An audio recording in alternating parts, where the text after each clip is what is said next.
मित्रो, जी Datta spoken English YouTube चॅनलवर आपलं मनपूर्वक स्वागत. आज आपला विषय आहे की वर्तमान काळातील पूर्ण झालेल्या वर्णनात्मक क्रियांचा प्रश्नार्थक आणि नकारार्थी प्रश्नार्थक असे दोन प्रकार पाहायचे. आता ही संकल्पना समजून घ्या. रिसेंट फिनिश्ड ॲक्शन, ज्याला आपण प्रेझेंट परफेक्ट म्हणू शकतो, पूर्ण वर्तमान काळ. कारण आपण बोलण्याच्या पूर्वीच ह्या क्रिया घडून गेलेल्या आहेत आणि त्या पॅशिव्ह म्हणजे निष्क्रिय आहे. या अर्थाने का आपल्या समोर झालेल्या नाही, ते अगोदरच पूर्वी होऊन गेलेल्या आहेत आणि म्हणून आपण त्याचं फक्त आता वर्णन करीत आहोत. म्हणून अशा ह्या वर्णनात्मक क्रिया आहेत आणि त्यासाठी अशा क्रिया विचारण्यासाठी आपण होकारार्थी किंवा नकारार्थी असे दोन प्रकारचे प्रश्न विचारत असतो सामान्यतः.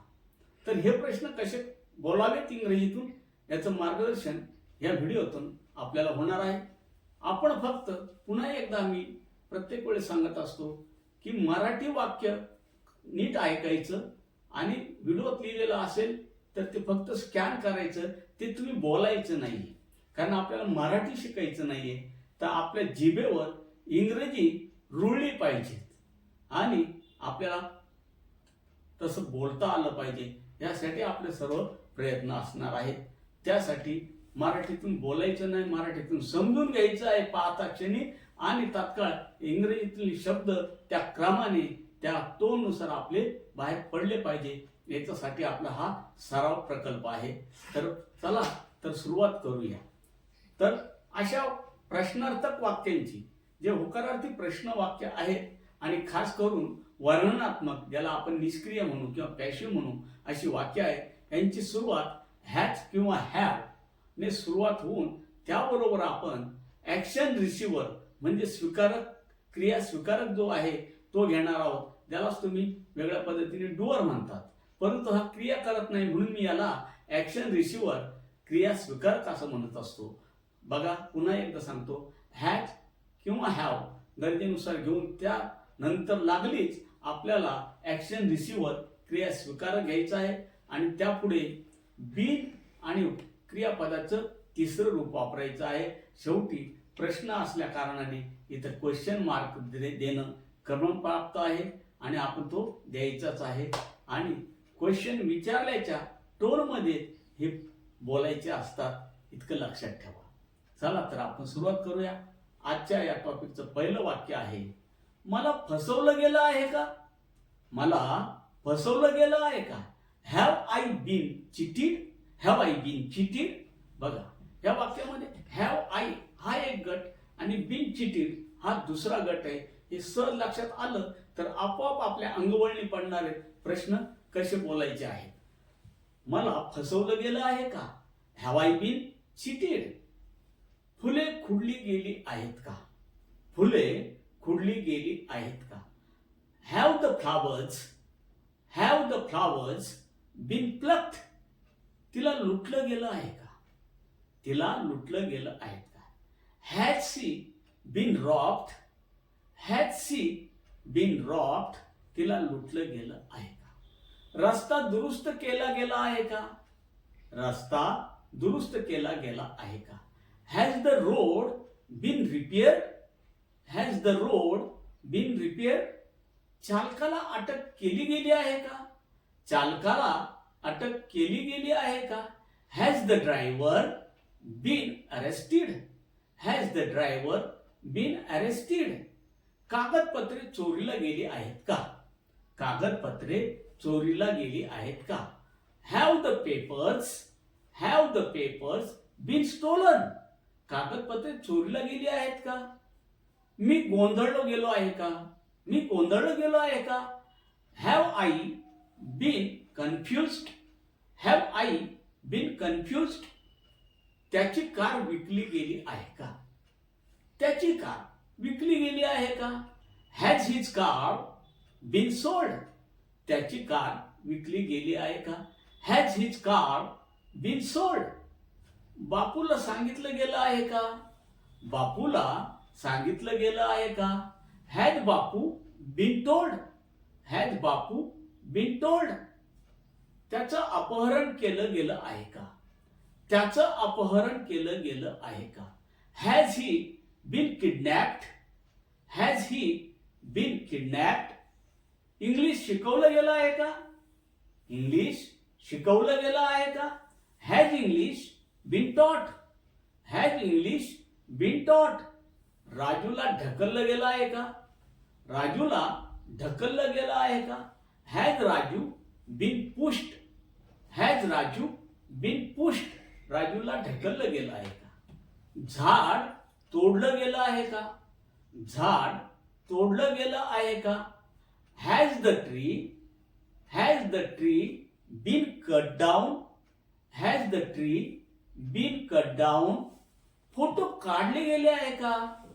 फोटो काढले गेले आहे का? Have photos been taken? Have photos been taken? घराला रंग दिला गेला आहे का? घराला रंग दिला गेला आहे का? Has the house been painted? Has the house been painted? तर मित्रो, आता उत्तरार्धात आपण नकारार्थी प्रश्न कसे वाढवायचे हे बघूया. इथं आता फक्त हॅजच्या जागी हॅजंट आणि हॅवच्या जागी हॅवंट टाकून पुढे बीन आणि क्रियापदाचं तिसरं रूप हा क्रियापदाचा क्रम आपण वापरायचा आहे. आणि सुरुवातीलाच हा प्रश्न असल्यामुळं हॅज किंवा हॅव यांचा वापर इथं होणार आहे. त्यानंतर लागलीच ॲक्शन रिसिव्हर म्हणजे क्रिया स्वीकारक आपण वापरणार. आणि ह्या नकारार्थी का होईना हा प्रश्नच आहे म्हणून याच्या शेवटी सुद्धा आपल्याला क्वेश्चन मार्क देणं गरजेचं आहे. बघा, चला तर सुरुवात करूया. मला फसवलं गेलं नाहीये का? मला फसवलं गेलं नाहीये का? Haven't I been cheated? Haven't I been cheated? फुले खुडली गेली नाहीयेत का? फुले खुडली गेली नाहीयेत का? Haven't the flowers been plucked? Haven't the flowers been plucked? तिला लुटलं गेलं नाहीयेत का? तिला लुटलं गेलं नाहीये का? Hasn't she been robbed? Hasn't she been robbed? चालकाला अटक केली गेली नाहीये का? चालकाला अटक केली गेली नाहीये का? Hasn't the driver been arrested? Hasn't the driver been arrested? रस्ता दुरुस्त केला गेला नाहीये का? Hasn't the road been repair? मी गोंधळलो गेलो नाहीये का? मी गोंधळलो गेलो नाहीये का? Haven't I been confused? Haven't I been confused? कागदपत्रे चोरली गेली नाहीयेत का? कागदपत्र चोरली गेली नाहीये का? Haven't the papers been stolen? Haven't the papers been stolen? त्याची कार विकली गेली नाहीये का? त्याची कार विकली गेली नाहीये का? Hasn't his car been sold? Hasn't his car been sold? बापूला सांगितलं गेलं नाहीये का? बापूला सांगितलं गेलं नाहीये का? Hasn't Bapu been told? Hasn't Bapu been told?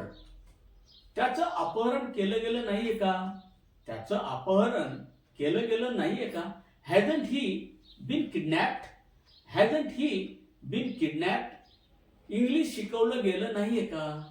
English शिकवलं गेलं नाहीये का? हॅजंट इंग्लिश बीन टॉट? हॅजंट इंग्लिश बीन टॉट? झाड तोडलं गेलं नाहीये का? झाड तोडलं गेलं नाहीये का? Hasn't the tree been cut down? Hasn't the tree been cut down? राजूला ढकललं गेलं नाहीये का? राजूला ढकललं गेलं नाहीये का? Hasn't Raju been pushed? Hasn't Raju been pushed? Photo काढले गेले नाहीयेत का? फोटो काढले गेले नाहीयेत का? Haven't photos been taken? Haven't photo been taken? घराला रंग दिला गेला नाहीये का? घराला रंग दिला गेला नाहीये का? Hasn't the house been painted? Hasn't the house been painted? चला तर मित्र, आजचा आपला टॉपिक इथं संपतोय. आपल्याला जर हा व्हिडिओ आवडला असेल तर लाईक, शेअर आणि सबस्क्राईब करायला विसरू नका. असेच सुंदर सुंदर आणि वेगवेगळे व्हिडिओ तुम्हाला सादर करता येणार आहे. धन्यवाद.